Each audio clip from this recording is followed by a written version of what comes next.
오늘 우리에게 주신 하나님 말씀은요, 창세기 25장 12절에서 23절의 말씀입니다.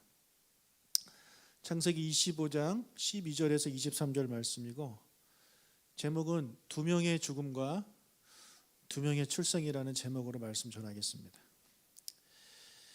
여러분, 창세기 25장에는 우리 제목대로 두 명의 죽음이 나오고요, 또 두 명의 새 생명이 출생하는 그런 기록들이 나와 있습니다. 이것이 인생이죠.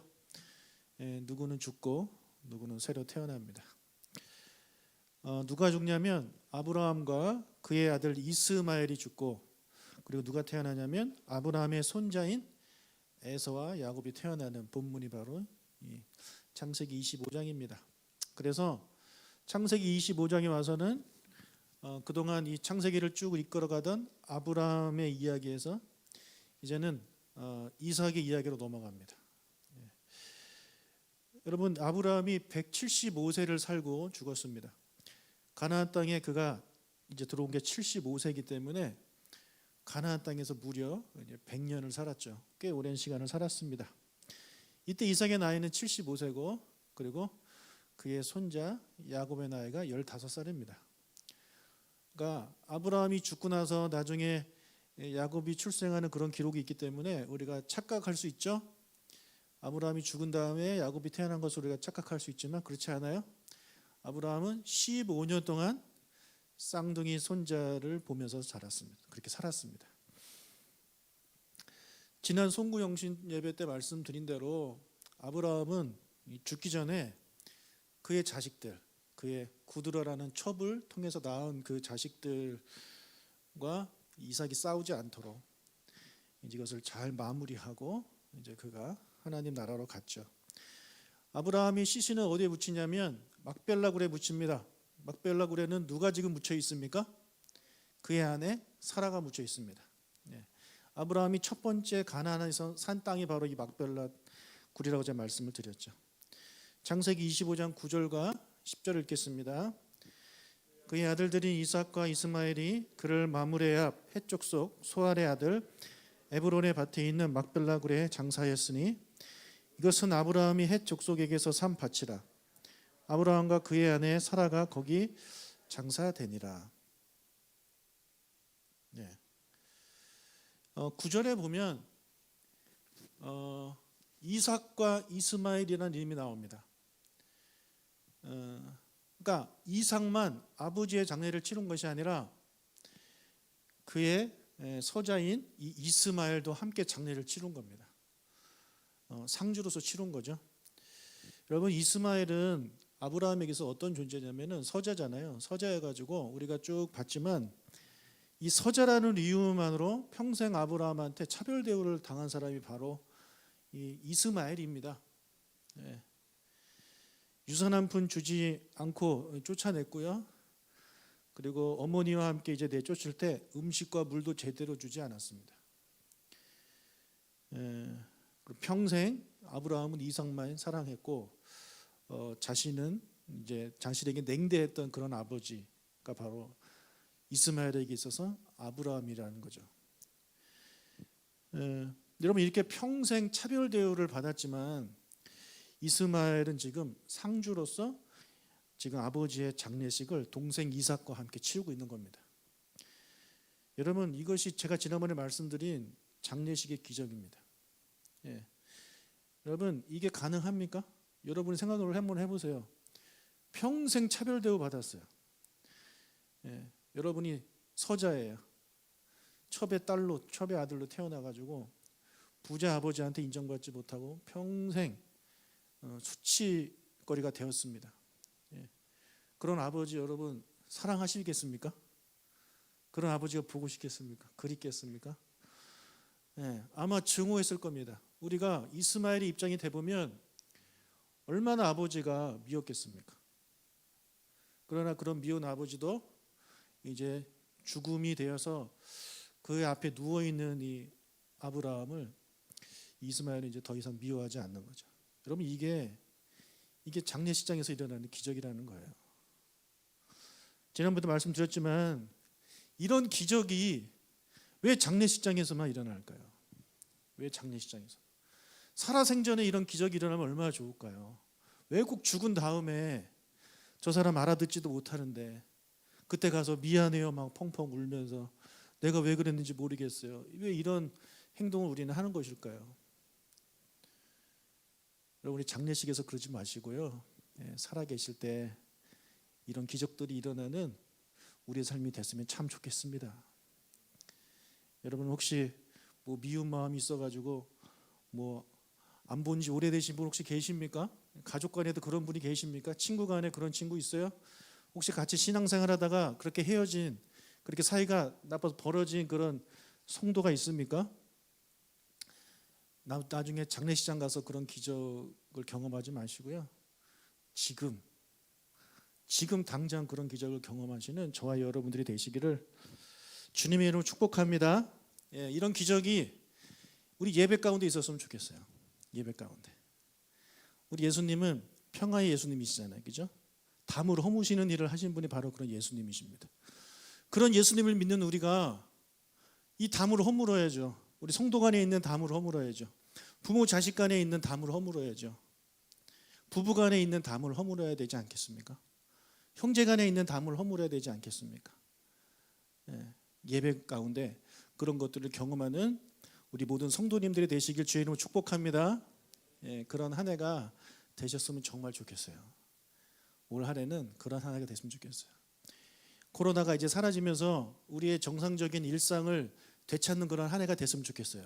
그런데 그것만 되는 것이 아니라 우리의 관계의 회복도 일어나는 그런 한 해가 되시길 축복합니다. 일상만 찾으면 뭐예요, 여러분?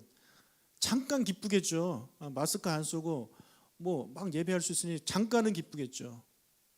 하지만 이런 장례식의 기적이 내 안에 일어나지 않는 한 마스크 아무리 안 쓰면 뭐합니까? 다시 내 마음은 지옥이 되고 나는 너무 힘든 삶을 살아가게 되는 것이죠. 그렇기 때문에 사랑하는 여러분, 우리 코로나가 종식되기 전에 이런 관계의 담들이 먼저 무너지는 여러분들의 삶이 되시길 주의 이름으로 축복합니다. 그런 우리 교회가 됐으면 참 좋겠어요. 자, 아브라함이 이제 죽었어요. 죽은 후에 하나님께서 그의 아들 이삭에게 복을 주십니다. 11절. 아브라함이 죽은 후에 하나님이 그의 아들 이삭에게 복을 주셨고 이삭은 부엘라 헤로이 근처에 거주하였더라.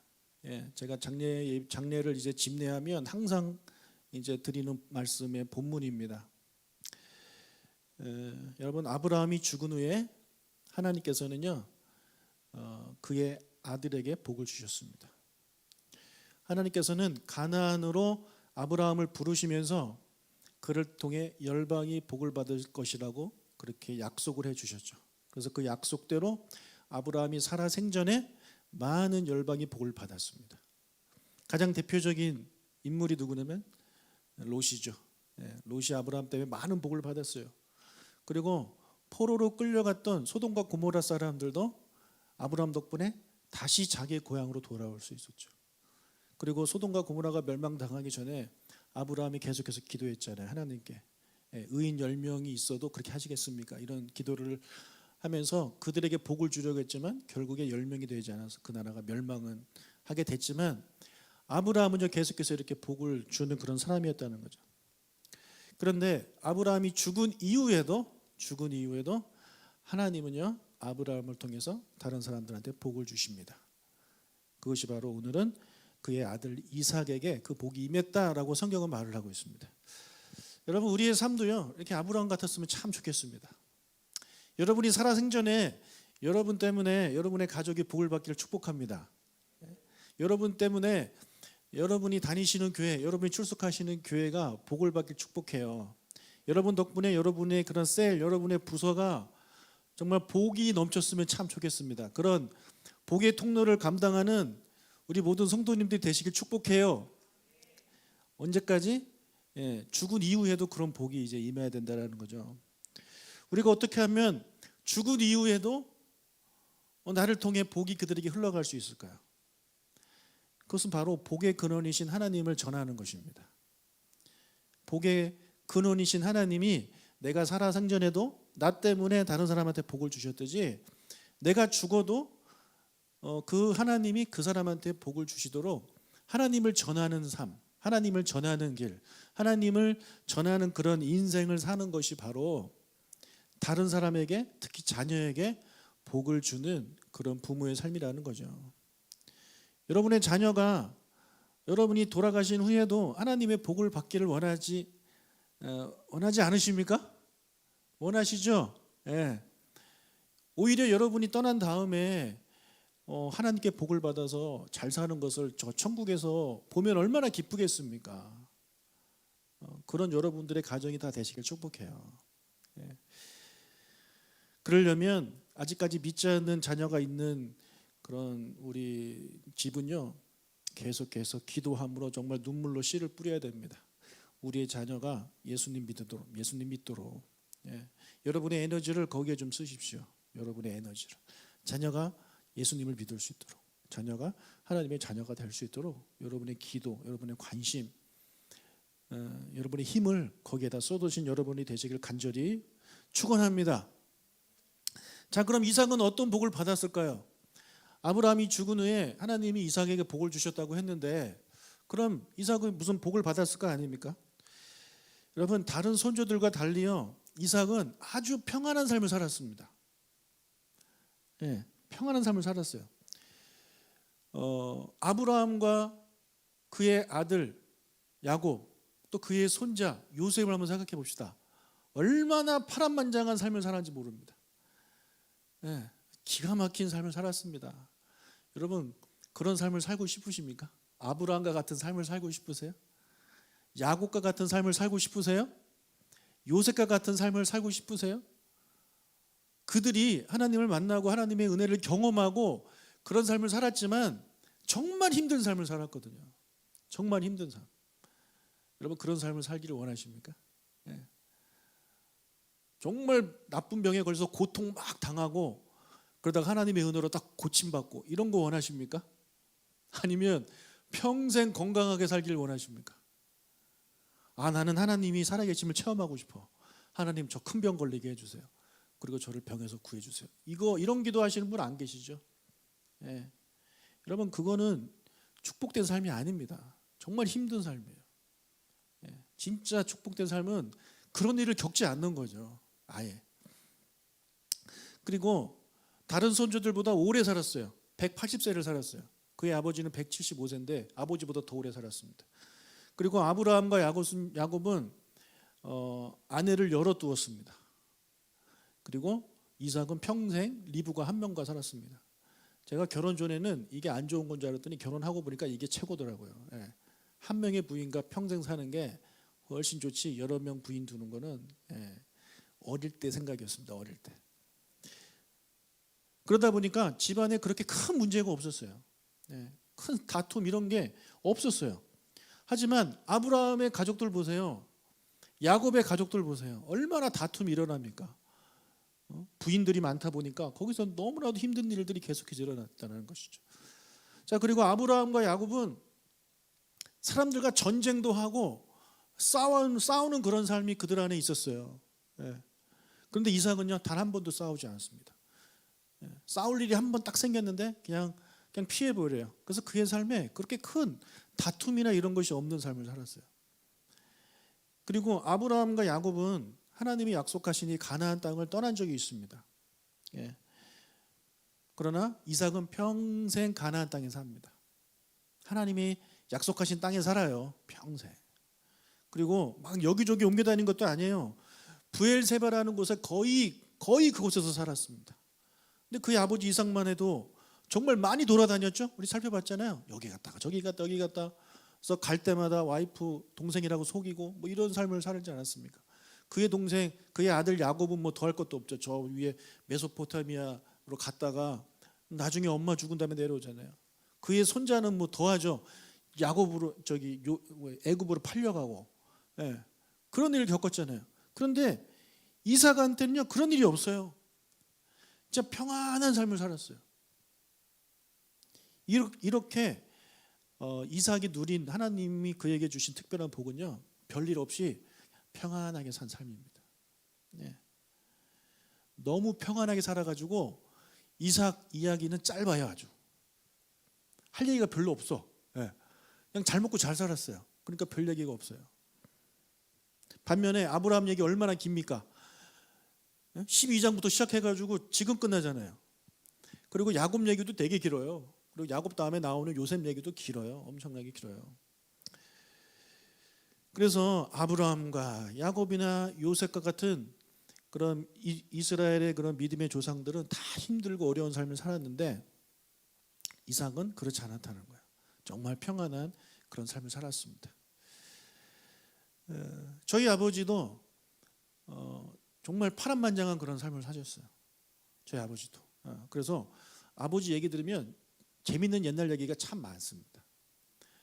병에 걸려서 수술 여러 번 하시고 실패해서 저기 중환자실 가셨다가 거기서 시체 대기실 가셨다가 거기서 다시 하나님께 기도해서 다시 막 살아나시고 뭐 그 다음에 예수님이 믿은 다음에 열심히 일해가지고 땅을 사가지고 집을 먼저 하기 전에 교회를 먼저 짓고 뭐 엄청난 그런 옛날 얘기가 엄청 많아요. 그래서 저희 아버지가 지금은 안 하시는데 옛날에는 부흥의 강사를 많이 다니셨습니다. 대한민국에서 내노라하는 교회들 거의 다 다니셨어요. 그래서 아버지한테 아버지 저희 교회에서도 한번 해주세요 그러면 야 1시간 갖고 안 돼. 그래서 저희 교회 못 불러요. 며칠 동안 해야 되니까. 옛날에는 부흥회 며칠 동안 하는데 지금 그렇게 했다가 성도들 다 도망간다 그래가지고 아버지 그냥 짧게 하시죠 하니까 짧게 할 거면 안 한대요. 그만큼 할 얘기가 많으신 거예요. 파란만장한 삶을 사셨기 때문에. 반면에 저는 어떻습니까? 저는 별로 할 얘기가 없어요. 저는 별로 할 얘기가 없어요. 그러니까 재미가 없죠. 제 얘기는 그냥 저도 너무나도 평안한 삶을 살았어요. 저는요 시험에 떨어져 본 적이 없어요. 여러분 살면서 시험 많이 보잖아요. 떨어져 본 적이 없어요. 제가 정말 기억에 남는 게 언제냐면 운전면허 실기 S자 후진할 때 떨어져가지고 정말 죽고 싶더라고요. 어떻게 이런 걸 떨어지냐 하면서 제 인생에 처음 실패를 맛본 게 그때입니다. S자 후진 금발 봐가지고 그 이후로도 떨어진 적이 없어요. 그냥 하나님의 은혜예요. 그냥 다 붙어요. 그리고 막 평소보다 시험도 되게 잘 봐. 희한하게. 심지어 제가 그 군대도 방위를 다녀와가지고 뭐 군대에서 고생한 얘기도 할 얘기도 없어요. 그냥 18개월 집에서 왔다 갔다 하면서 편하게 잘 지내고요. 군대 가서도 부대대장 당번병을 해가지고 가서 아침에 가서 청소하고 세차하고 이렇게 놀다가 퇴근하고 뭐 그런 거예요. 그리고 하다가 나중에 상병 달 때쯤 돼가지고 상병 달아서 청소하는 거 힘드니까 그러니까 청소가 힘든 게 아니라 일하기가 싫으니까 이제는 조교라는 데 가가지고 2병, 1병은 막 예비군 훈련시키는데 저는 그냥 뒷진주 가가지고 여기 갔다가 저기 갔다가 그러고 이제 집에 오고 뭐 그랬어요. 그리고 교회 개척하고 나서도 교회 개척하는 분들 얼마나 힘듭니까? 정말 힘드시거든요. 근데 저는 힘든 적이 없었습니다. 거의 없었습니다. 거의 그냥 개척하자마자 하나님께서 은혜를 엄청 부어주셔가지고 교회가 엄청나게 성장했어요. 1년에 몇십 명씩 막 새신자 등록하고 그런 일들이 막 일어났어요. 그리고 자녀들 우리 자녀가 3명인데 뭐 속을 전혀 안 썩이는 건 아니지만 이 정도면 뭐 데리고 살만합니다. 그리고 아이들이 교회도 잘 다니고 또 공부도 나름 열심히 하고 또 좋은 성적도 막 얻고 그러니까 저는 뭐 그냥 힘든 게 별로 없어요. 힘든 게 별로 없어요. 게다가 교회 합병했는데 너무 좋으신 분들 만나가지고 진짜 이것도 큰 복이에요. 제 동료 목사가 그랬다니까요. 절대 합병하지 말라고. 왜 그 사자굴에 들어가냐고 저한테. 근데 와보니까 사자굴이 아니라 고양이. 너무 예쁘고 귀여워요. 다 사랑스럽고. 그러니까 제 친구가 저한테 늘 하는 말이 있어요. 너는 인생 공짜로 산대요. 너는 인생 공짜로 산대요. 너는 어떻게 고생 하나 없이 그렇게 하는 것마다 다 잘 되냐. 제 딸 이번에 좋은 대를 갔잖아요. 그러니까 그 얘기 듣고 그 친구가 진짜 확신을 하는 거야. 너는 진짜 공짜로 산다. 너는. 자기는 자기 애 좋은 대학 보내려고 막 미국으로 이민도 저기 애들 보내가지고 엄마 아빠 따로 살거든요. 막 이렇게 고생하고 있는데 너는 도대체 뭐냐. 그러면서 그 친구가 늘 나한테 하는 말이 뭐냐면 너는 아버지 잘 만나서 그랬대요. 너는 아버지 잘 만나서 그랬대요. 너의 아버지가 너를 위해서 얼마나 기도해 주시냐. 너는 그거 복으로 알아. 나는 그런 아버지가 안 계셨다. 이러면서 그것을 늘 부러워합니다. 예. 그래서 저도 그 인정해요. 그러니까 제가 이삭과 같은 그런 삶을 살고 있는 것 같아요. 저는 뭐 아파서 수술해 본 적도 없어요. 그러니까 큰 어려움 없이 하나님이 주시는 은혜들을 이렇게 누리고 살아가고 있기 때문에 별로 간증할 게 없어요. 뭐 병에 걸렸어야 뭐 낫는 기적 뭐 간증도 하죠. 뭐 실패했어야 뭐 거기서 다시 딛고 일어나는 뭐 그런 간증을 하죠. 뭐 자녀가 뭐 속을 썩여야 얘네들이 주의 은혜로 막 변화됐어요. 이런 얘기 하죠. 할 얘기가 없어, 할 얘기가. 다 하나님의 은혜라는 거예요. 그래서 저는 믿음의 아버지 덕분에 이 이삭과 같은 삶을 살고 있다 생각하고 참 감사하게 생각하고 있습니다. 여러분의 자녀가 이삭과 같은 삶 그리고 저와 같은 삶을 살면 어떻겠습니까? 싫으시겠습니까? 저는 우리의 자녀들이 제가 받은 그 복을 그대로 물려받았으면 좋겠어요. 하나님이 복을 주셔가지고 그런 삶을 살았으면 좋겠어요. 아프지도 말고 좋은 배우자 만나가지고 행복하게 하는 일 잘 되고 좋은 직장 얻고 그렇게 어려움 없이 살았으면 참 좋겠다라는 마음을 가지고 있습니다. 여러분의 자녀에게도요 그런 복이 임하시기를 축복합니다. 예. 아마 여러분 중에서도 그런 복을 누리면서 사시는 분들이 계실 겁니다. 얼마나 큰 하나님의 은혜인지 몰라요.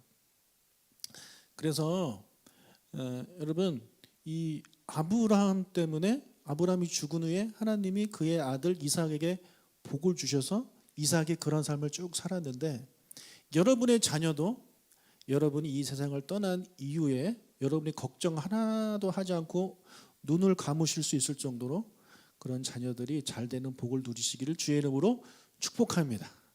네, 축복합니다. 자, 12절부터는 이스마엘의 족보가 나와요. 25장 12절부터 15절까지는 이스마엘의 아들들의 이름이 쫙 나오는데 몇 명의 아들을 낳냐면 몇 명을 낳았을까요? 16절에 보면 힌트가 나와 있죠. 16절 읽어보겠습니다. 이들은 이스마엘의 아들들이요 그 촌과 부락대로 된 이름이며 그 족속대로는 12지도자들이었더라. 12명의 아들을 낳습니다. 12명의 아들. 그리고 그 12명이 다 족속의 지도자들이 됩니다. 어디서 많이 들어본 얘기 아닙니까? 네. 자, 이스마엘의 12아들이 12족속의 지도자가 됐고 이스마엘과 비슷한 이름을 가진 사람이 있습니다. 누굽니까? 이스라엘이죠. 이스라엘은 누구의 이름이 이스라엘로 바뀐 겁니까? 야곱입니다. 야곱이 이스라엘이라는 이름으로 바뀌어요. 그게 이제 국호가 된 거죠. 이 이스라엘의 아들들도 12명이죠. 그 12명이 지파의 족장이 됩니다. 그래서 12지파가 거기서 나온 거 아니겠습니까? 자, 그러니까 하나님께서 이 이스마엘에게도 큰 복을 주신 거예요. 12명의 아들이 다 족속의 지도자들이 되었다는 것은 이거 쉬운 일이 아닙니다. 쉬운 일이 아니에요. 여러분 이삭에게는 아들이 둘밖에 없었거든요. 에서와 야곱.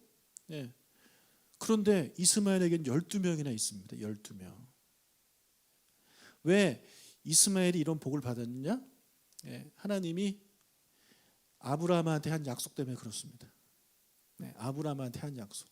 왜냐하면 저 사람도 아브라함의 아들이니까 비록 선자지만 그래서 이 이스마엘이 쫓겨났을 때 천사가 가서 그에게 이런 약속을 해주죠. 21장 18절 일어나 아이를 일으켜 내 손으로 붙들라 그가 큰 민족을 이루게 하리라 하시니라. 이스마엘 얘기예요.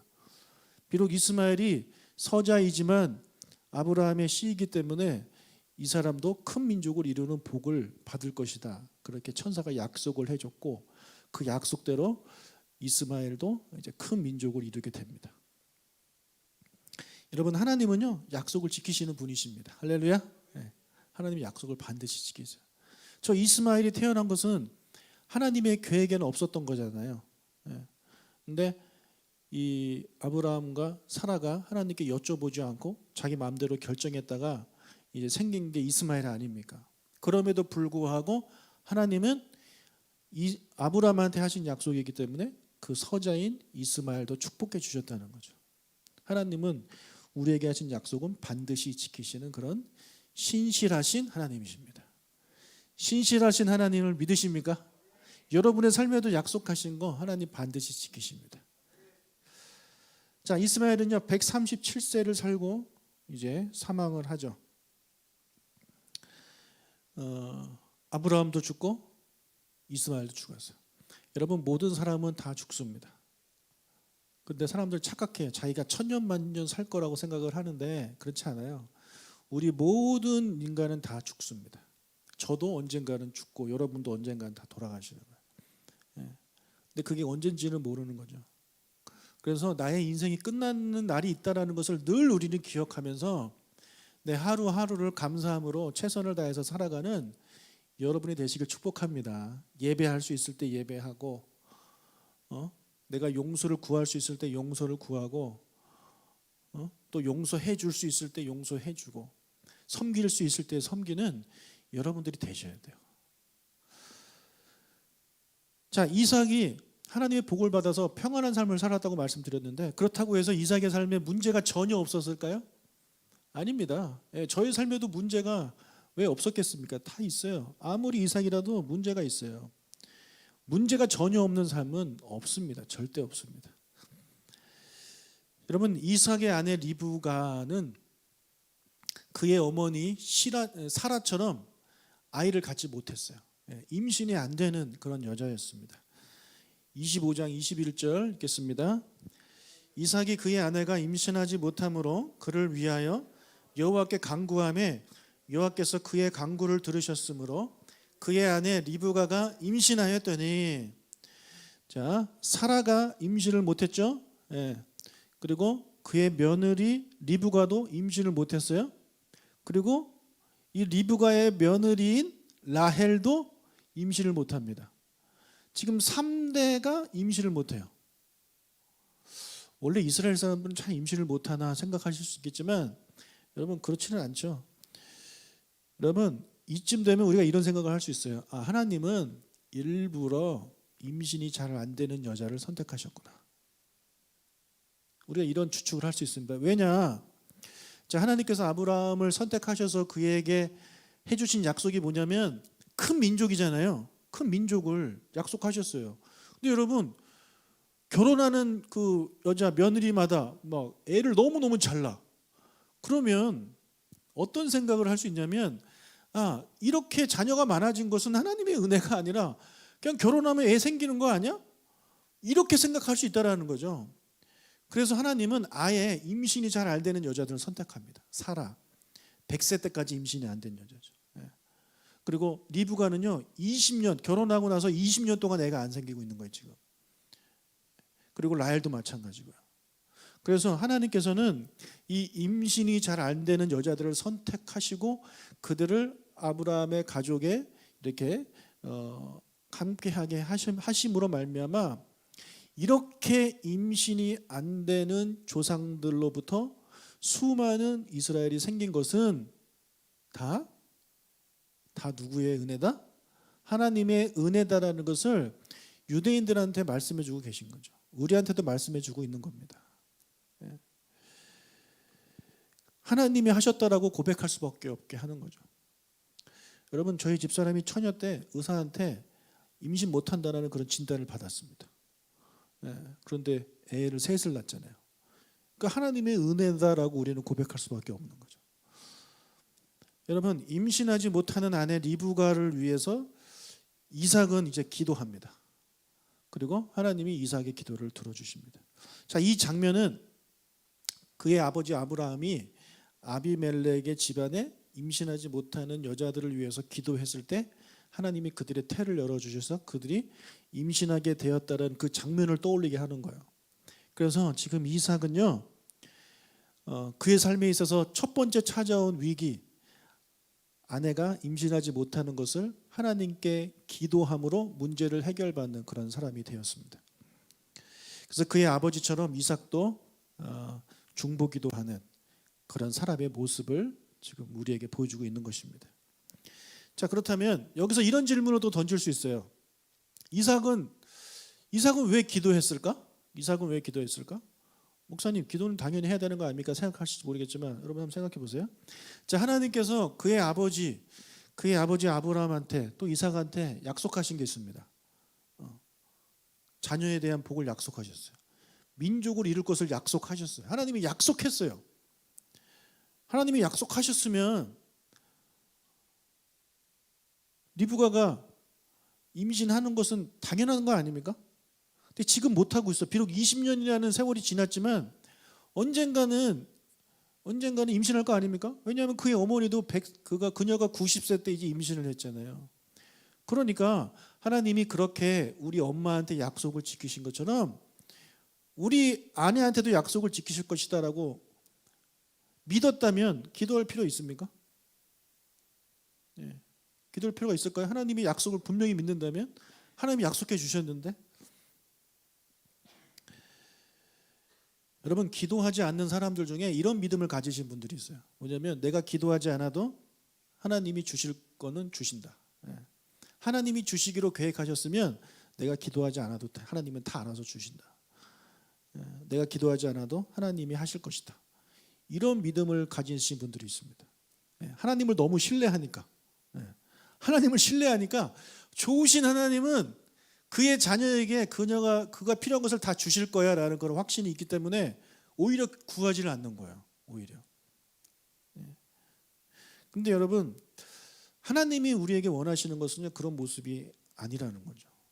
하나님이 원하시는 건 뭐냐면 성경은 이렇게 말을 하고 있어요. 우리가 하나님이 우리를 위해 어떤 일을 하실지 성경을 통해 알고 있을지라도 하나님은 우리가 그것을 위해서 기도하기를 원하신다라는 것이 성경의 가르침입니다.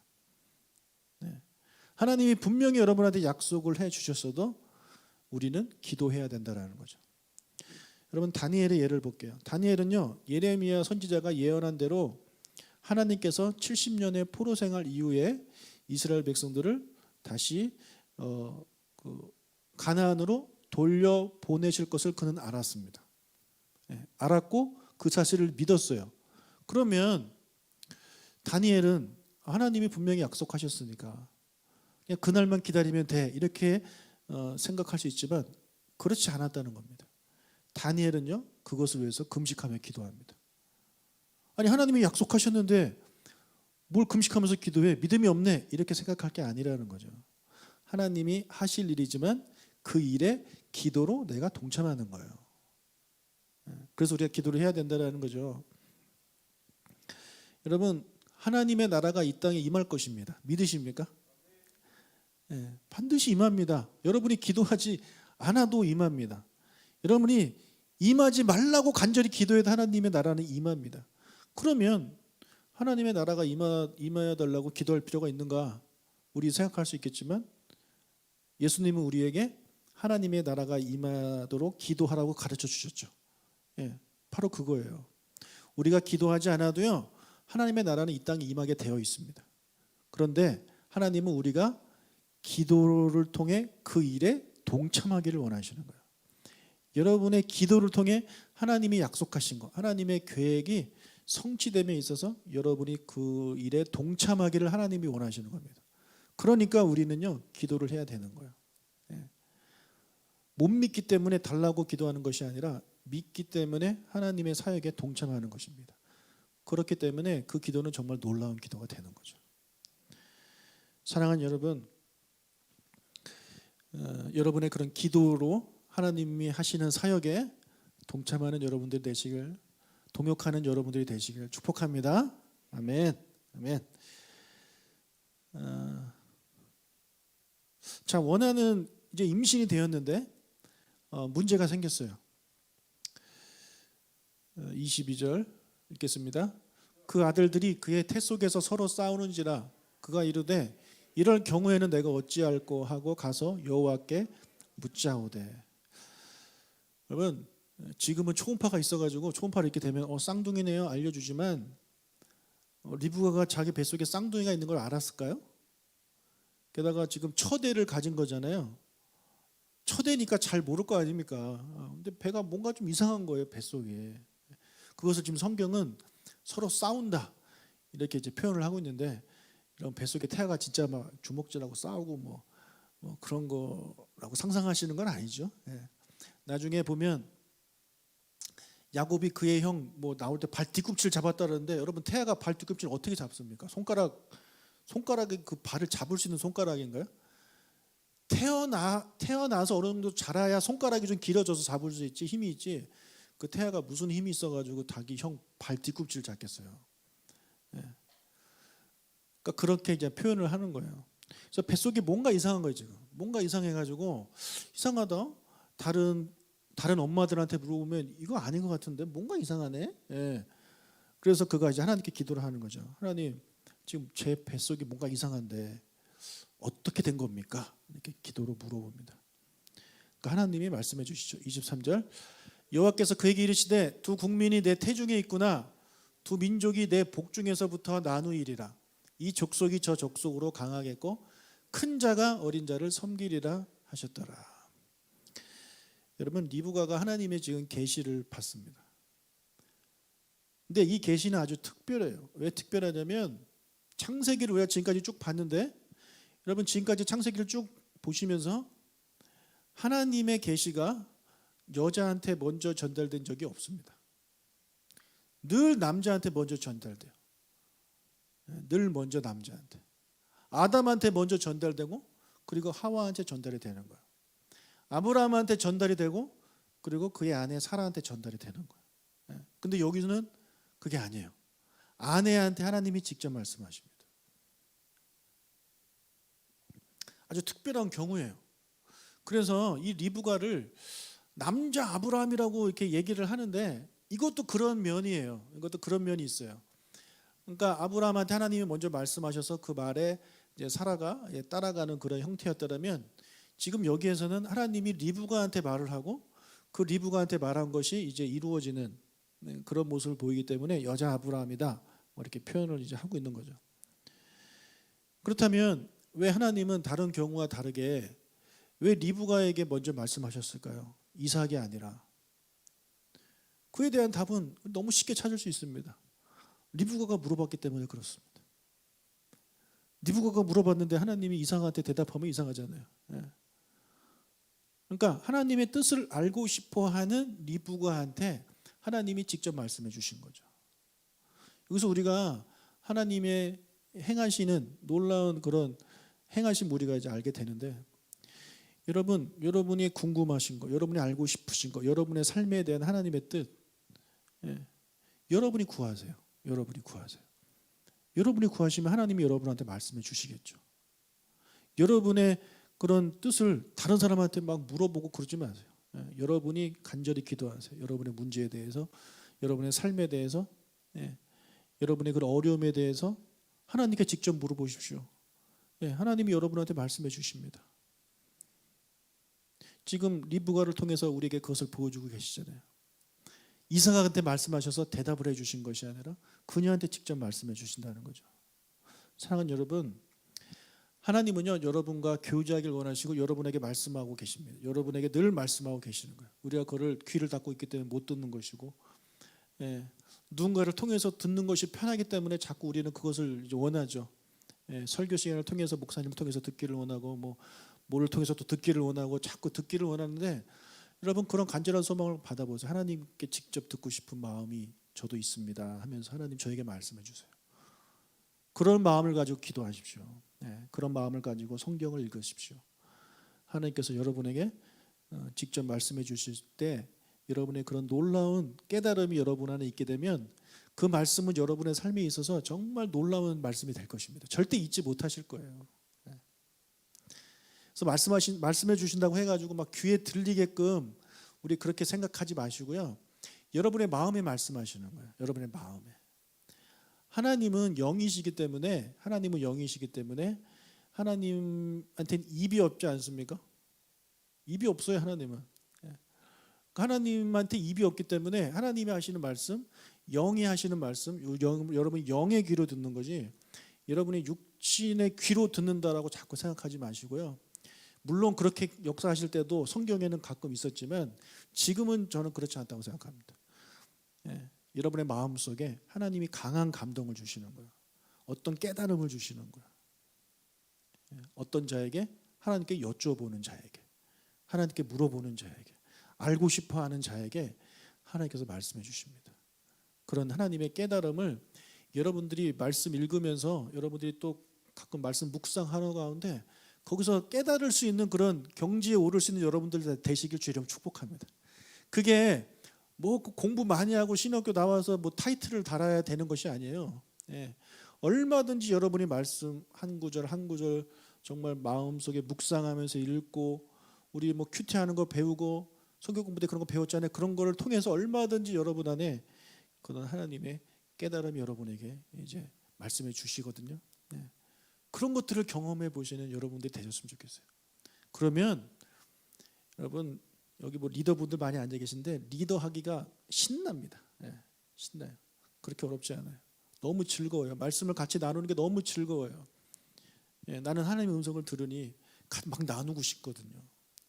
그런 간절한 소망들이 여러분 안에 있으셔가지고 이 리브가가 하나님으로부터 그런 계시를 들은 것처럼 여러분도 그런 하나님의 음성을 들을 수 있는 여러분들 되시길 주의 이름으로 축복합니다. 예. 그런데 여러분 제가 한 가지 말씀드리고 싶은 게 뭐냐면 하나님의 계시라고 그래가지고 뭐 직통 계시라고 그래가지고 이상한 거 생각하시면 안 돼요. 하나님이 여러분에게 말씀하시는 내용은요 성경에 다 있는 겁니다. 성경에 있는 얘기 하나님이 해주시는 거예요. 성경에 없는 얘기 하나님이 해주셔가지고 그게 뭐 직통 계시다라고 생각하시면 그 잘못된 거예요. 하나님이 여러분한테 말씀해 주실 때 그 말씀은 다 성경 안에 있어야 됩니다.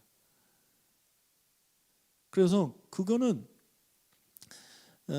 그렇게 해야 이제 그것을 분별할 수 있게 되는 것이지, 뭔가 새로운 거 막 깨달았다, 막 꿈에서 새로운 거 봤다, 막 이래가지고 그것이 하나님이 주신 거다, 막 이러면 안 된다는 거예요. 무슨 말씀 이해가 되십니까? 옛날에 10월 28일 다미 선교 기억나십니까? 그때가 제가 이제 대학생 2학년 때인데 제가 휴학을 했어요 그때. 근데 그때 제가 만든 모임이 하나 있어요. 휴거라고. 뭐냐면 휴학생들의 거룩한 모임 해가지고 그때 난리 났었거든요. 그 10월 28일 여러분 그때 기억나요? 저 뉴스 본 것도 기억나요. 근데 그때 사람들이 꿈을 통해서 하나님이 꿈에 뭐 10월 28일 뭐 뭐 다시 오신다고 말씀하셨다 막 이래가지고 뭐 그런 사람들 많았거든요. 여러분 하나님이 10월 28일 날 예수님이 다시 오신다는 게 성경에 써 있습니까? 안 써 있어요. 그럼 아니라는 거예요. 아니라는 거예요. 여러분에게 주시는 말씀은 다 성경에 써 있어야 돼요. 예를 들어 하나님께서 여러분에게 말씀을 읽는 가운데 나는 너가 이웃을 내 몸과 같이 사랑했으면 좋겠다, 이런 음성을 주셨다면 그건 하나님의 음성입니까? 아닙니까? 하나님의 음성이에요. 왜요? 성경 안에 있기 때문에 그렇다는 거죠. 그래서 뭔가 하나님의 음성을 듣는다고 해가지고 뭔가 새로운 거 막 그런 거 기대하지 마십시오. 그러다가 이단에 빠지는 거예요. 다 성경 말씀이 있는 내용을 여러분에게 특별히 말씀해 주시는 거죠. 내가 그걸 잘 못하고 있으니까. 그러면 하나님이 나한테 이거를 원하시는구나, 그걸 깨닫게 되면 그 말씀이 여러분의 삶의 그런 말씀, 그걸 이제 레마라고 하는데 그 레마의 말씀으로 딱 여러분한테 다가오는 거예요. 그래서 그 말씀은 여러분의 삶에 정말 중요한 말씀이 되는 거죠. 저는 그거를 여러분이 받으시기를 원한다는 것입니다. 예. 뭐 이상한 계시 받고 막 그러지 마세요. 할렐루야. 예. 자, 그러면 리브가가 받은 하나님의 계시는 무엇인지는 다음 시간에 자세하게 살펴보도록 하겠습니다. 자, 같이 기도하겠습니다.